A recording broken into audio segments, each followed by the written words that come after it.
Back here with former Oregon Star running back and Super Bowl champ Kenjon Barner and CBS Sports college football insider Richard Johnson. Look, that was a great football game.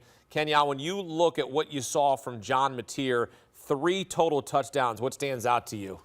His poise. His poise and his ability to lead his team when his team needed to be led.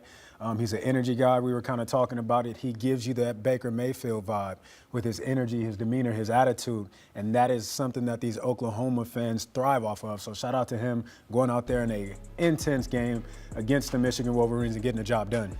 Yeah, there is a gamer sort of quality to John Mateer than you see it because, quite frankly, Oklahoma did not get much from the running game in this game. Jaden Ott was pretty much non-existent. Javonte Barnes, Torrey Blaylock did not really give them much. The game really had to be all on John Mateer, both running the ball and throwing. It's great for Oklahoma, I thought, to get Deion Burks rolling in the passing game, for John Mateer to show that he has a credible target. Last year, that wide receiver room for Oklahoma was ravaged by injury. They were 5 down. But in this game, Mateer showed, hey, I have a connection with Deion Burks. It's a great connection, and it can power us to potentially do really special things. There was no question in my mind, nor yours, Kenjon, about Oklahoma on the defensive side of the ball. But it was the offense. We had to see how much offense could they bring in a spot against a defense that's at least capable. Yeah, and we talked about this pregame. He's reunited with Ben Arbuckle, the offensive coordinator at Washington State. Brent Venables hires a new offensive coordinator. He's in his 4th season, and now you've got this consistency, this familiarity. When you look at John Mateer, where does he stack up against the rest of the quarterbacks in the country? That's a tough one because you got some guys out there. Right. You got some guys that are. Because some would say, I don't know how impressed I was tonight of John Mateer. Like, he was good, but how impressive is he? Very impressive. Okay. You know, like as you said, he put the team on his back, not only throwing the ball, but running the ball. He showed you that if he needs to, he can do it. But it putting him as far as up there with the top guys in the country, I'm just not there yet. Right. I need to see more of him, and he'll have an opportunity throughout the rest of his schedule once you get into SEC play to really go out there and prove himself. But I think that some of this shows how close Oklahoma really is to being a really capable team. Like, you don't have to have the offense that Kyler Murray or Jalen Hurts had for OU because you've got a defense that is so capable. You've got a defense that is so good for OU. So if you just get enough offense, if the offense can be complementary, if we could play complementary football, we could potentially do some really, really good things this year in the SEC. All right, you know how John Mateer was joking around about some gambling receipts with his friends on Venmo? You probably don't do that. Probably don't do that. Probably not the best idea. You know that story? Well, I'm going to tie it in here.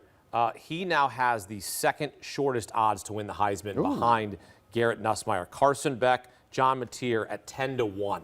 I think that is way. Pump the brakes? Pump the brakes on the John Mateer Heisman campaign. Let's settle down. You do not ever want to win the September Heisman. No, you don't. You want to win the December Jalen Heisman. Milroe won that. Yeah, exactly. I wish he would have won it. Yeah. Plenty of guys have won the December Heisman, but not the December Heisman. Listen, the question was just asked, where do we rank him among the top quarterbacks in the country, right?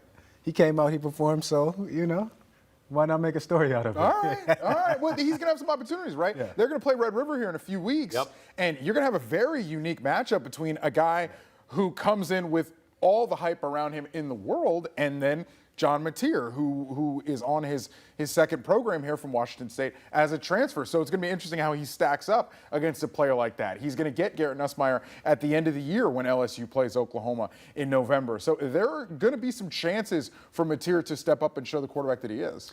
Not only that, when you talk about that matchup, I want to get back to Oklahoma and say this. You talked about playing complementary football earlier. You have to include special teams in that. Yes. And special teams, the way that they played today against a better SEC team, will cost them if they put the ball on the ground like they did today. You were harping on that all night. All night. You were harping on they dropped a punt and a kick. Yes. Didn't they at one point? Or excuse me, it was 2 punts.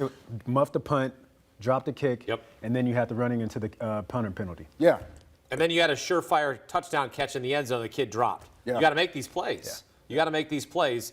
Arch Manning 13-1 to win the Heisman. So Give him. He has longer, he has I'm still longer here. odds than John Mateer, which I'm surprised by that. Bryce Underwood, way down the board. He's got a lot to work on. he didn't do enough. It's his first big college football game, the first one coming on the road. What did you see from the young man? What I seen was confusion. Yeah. What I seen was a level of discomfort that we didn't see in week one. There was a couple of things that we were upstairs talking about, and I wrote down, it's either a couple of things we have to ask ourselves.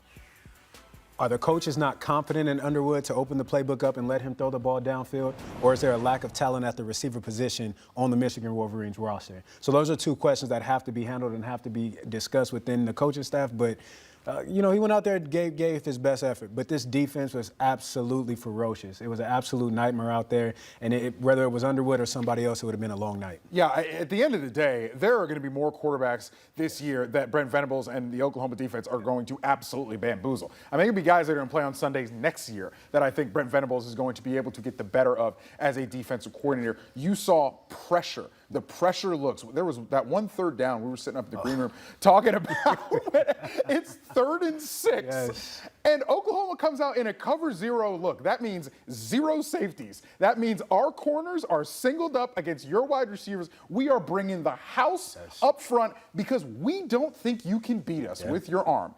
And that's what happened. On that last play of the game, I understand it was a running play where Justice Haynes gets bottled up, but it's the same look. It's a cover 0 look, no safeties deep. Oklahoma thinks our guys up front are better than your guys up front, and your guys on the outside are not as good as our guys on the outside. We will win, mano a mano. It's a very classic way of playing defense. It's a very kind of throwback, like almost professional mindset. We're like, we just got the dudes, and we're going to trust them to hold up and trust them to win. Listen, I thought it was absolutely disrespectful. Absolutely. Growing up, my parents would give me a look, right? And that look was like, I dare you to do it. And that's what this Oklahoma defense did to this Michigan offense. But it's funny because Mateer had a similar look that Michigan's defense gave him, and he did beat it, where he throws that kind of flip pass out there to the running back, and they convert and get that drive going. So is that experience? Yeah. Experience is what wins this game for Oklahoma. John Mateer, 3 total touchdowns. Brent Venables gets a huge win at home to sort of relieve some of the pressure there in Norman, and a huge win really for the SEC when you consider what happened last week with Ohio State beating Texas. Now the SEC gets one back as Oklahoma takes down Michigan. Still ahead, much more here on CBS Sports HQ. We're going to talk Oklahoma, we're going to talk Michigan, we're going to talk about the rest of the day in college football. But how about Oklahoma in their past 21 non-conference home games? A perfect 21-0. That home field advantage, scoring nearly 46 points per game. That defense clamping down. Their last loss against a non-conference team at home was against Ohio State back in 2016. Oklahoma trying to get up to the level of Ohio State this season. Got some work to do, but they're going to have a big matchup against Texas coming up. That huge measuring stick of a game there in the Red River rivalry.